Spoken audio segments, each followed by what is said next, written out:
We have said nearly enough, and I'm sure that for some of you it has been more than enough, but we have been dealing with a complicated subject rather than one that has a few simple rules that can be easily explained.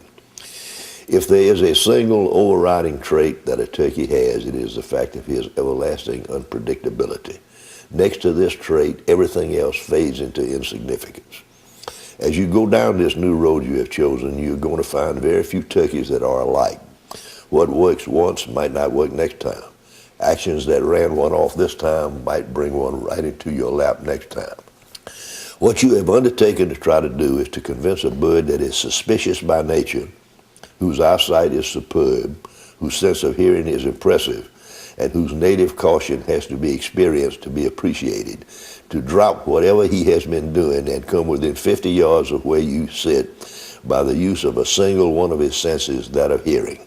Sight is of no use to you except in the case of decoys on the edge of a pasture, and occasionally the very sight of these decoys will cause him to stop, go into what the book calls display, and expect the hen he has heard and now believes he sees to come to him. Except in the rarest of instances, you must depend upon him to advertise his location when he gobbles or yelps, which means that he must be the one who opens the action. After the action opens, the continuation of the affair will be conducted almost wholly by means of the sense of sound. So not only is he the one who originates the contact, it is up to him to maintain it, and he can be induced to do so only by sounds you make, sounds that cause him to respond. You have 5 senses and he has only 4 because he lacks the sense of smell. But since your sense of smell is so imperfectly developed for the purpose of a turkey hunt, you only have the same 4 that he does. In hunting him, the two of you are even more equal than that, because no matter how many senses each of you has and or uses, the hunt is conducted almost wholly by sound until right at the final moment when you decide whether or not to pull the trigger. You are going to find him instantly fascinating, occasionally easy, regularly difficult, and frequently impossible, but never dull. 2 quick examples will help me make that point. I know a man who called up and killed his first turkey the year I was born. He is still alive, is still moderately active, and he hunted several times this past season.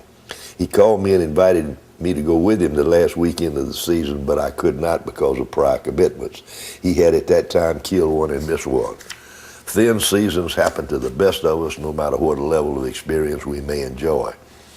Example number 2 is a man who is no longer with us, but he was a man who began hunting turkeys in 1915 and hunted them until he got to the age of 90.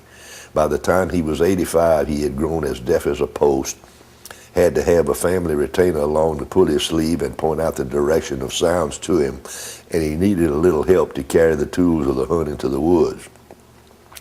But he continued to do his own calling, was absolutely in control of his own hunts, and brought home a turkey every once in a while as well.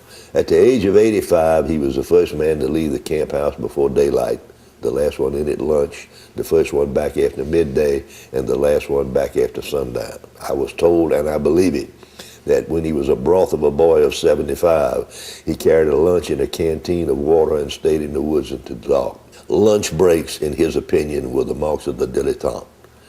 Any creature that can inspire that level of enthusiasm in intelligent people and maintain it for that long a period of years has progressed a long way beyond respect.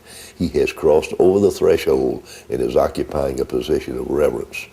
In my own case, while I have not had the length of service of either of these 2 paragons, I have been at this for a very long time. There is now, and never has been, any diminution in the degree of interest with which I approach the hunt. There have been some physical changes. Years ago, I crossed footlogs with the same speed and gait with which I traversed level sidewalks. I cross them yet, but if you were there, the sight of it would remind you of those ancient woodcuts of the French tightrope walker Blondin, midway in his crossing of Niagara Falls in the 1890s.